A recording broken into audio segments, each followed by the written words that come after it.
What is up, guys? This is Tcg Sam here, and in today's video I'm coming at you guys with an updated Trap Shaddoll deck profile for the April 2021 format.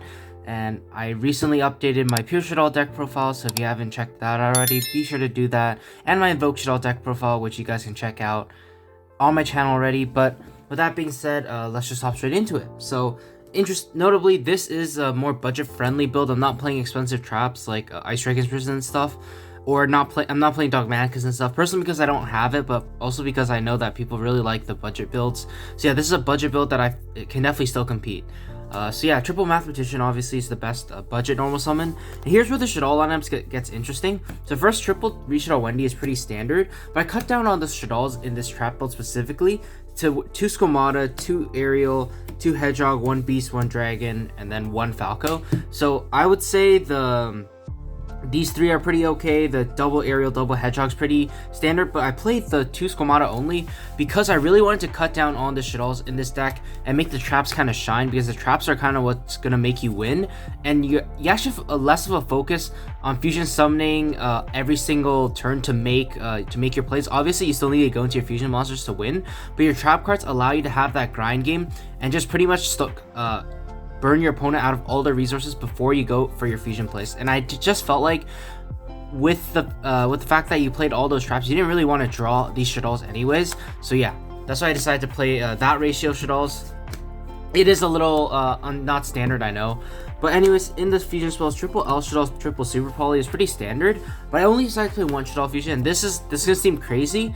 And you may also have noticed I'm not playing any light monsters in the main deck, which means Shaddoll fusion going second, like, it's not going to be able to resolve send to make a construct, but I think that's totally okay. The reason I do that is because I felt like giving up the Shaddoll fusion to put in more traps that are really strong going first is pretty good. Because the thing with the Shaddoll fusion is, like, I just feel like sometimes, honestly, it's just kind of lackluster going first. Your deck is more reactive, so you rather obviously have one of the quick play fusion spells, or have your traps like Schism and stuff to fusion summon on your opponent's turn, as opposed to Shaddoll fusion. Like, this is only here for like mid game when you send it to the graveyard. You can add it back and then push from there. So I feel like you kind of like have to. I don't know. Like, this is something I was theorizing. In theory, it may not, like, in practice it may not be good. So obviously, if you guys don't like it, just take out 2 of the traps, put back 2 Shaddoll fusions, and I think you guys will definitely be okay from there. But yeah, that's it for the spells. I actually don't play Foolish either, because I just feel like when you're playing the trap build, you don't like sending Shadolls is decent, but like I actually just wanted to make space for more traps while keeping it 40. And like, it may seem crazy, but I feel like this actually has the potential to work. Triple Sinister Shadow Games. This is also why I felt like cutting down the Shaddoll monsters were okay, because you have access to Sinister Shadow Games, which is of course any Shaddoll card in your deck, which is pretty good. And here are the really strong traps. So Triple Torrential, Triple Strike. These are the board breaking duo pretty much. In theory, if you draw these 2, you're able to break any board. I am gonna be coming out with a video, if I haven't already put it out there. It's gonna be a video about whether you should be playing hand traps or just a bunch of traps, which one is better. So like, yeah, stay tuned for that. But in this build specifically, because it's budget and it's a trap Shaddoll build, these traps are really powerful. Of course, even when you don't draw them together, they're still really good. I decided to play double Dogmatica Punishment. This is really good spot removal. Of course, it triggers your app clone, which acts as a pseudo starter for you as well. Or your app clone could add a card like Aerial, add it, discard it, banish 3 more, so your punishment just gets so much value.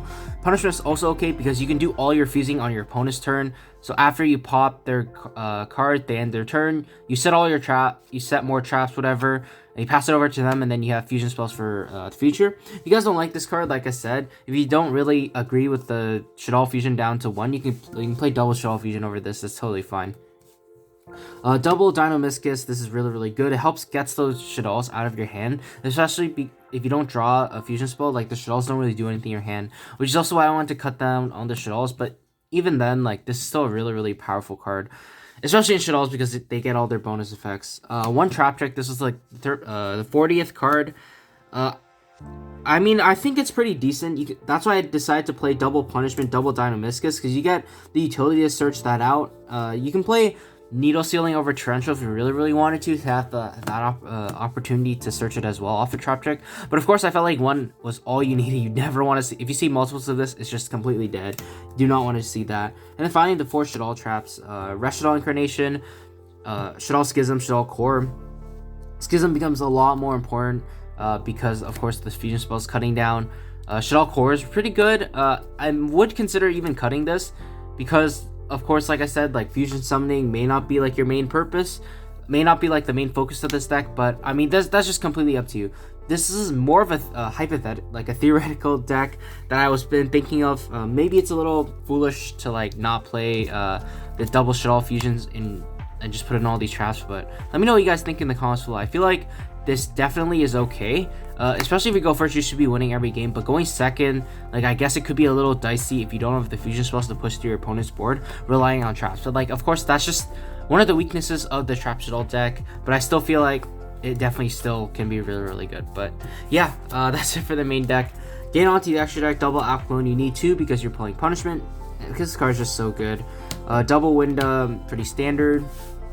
Play 1 Sheka Naga, because your Mathematician gets a lot of value from this. It's also good to summon off a Schism to send a Zodiac monster because of its Earth typing. A triple Construct, like Construct's not the focus of this deck anymore. I mean, may sound like outrageous to like some more diehard Shaddoll fans, but yeah, Construct's not the focus of this deck. Like, it's still a really good card, I won't deny that. But like you can see, I'm not even playing a light monster in the main deck, which also may be a mistake, but I just felt like I felt like this could work. Starving Venom for the Super Poly, obviously. Gravity Controller, Artemis, so like to start off, this is your only light monster. But it's pretty okay, because if you're trying to make Construct, you should be in a decent enough position anyways to just link off one of your Shaddoll monsters or your Mathematician into the Artemis, and then you should be good from there. Cross Sheep. Since it's a budget build, this should be Anaconda, but I put in Proxy F because it's a budget build.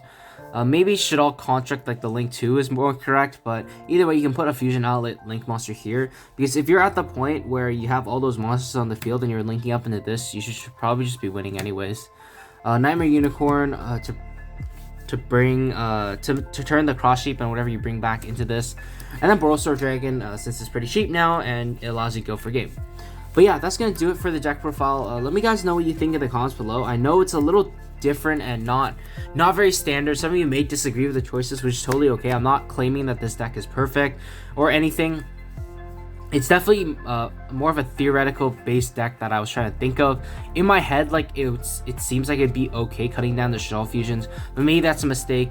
Maybe you like Shaddolls just kind of have to have all those Shaddoll monsters.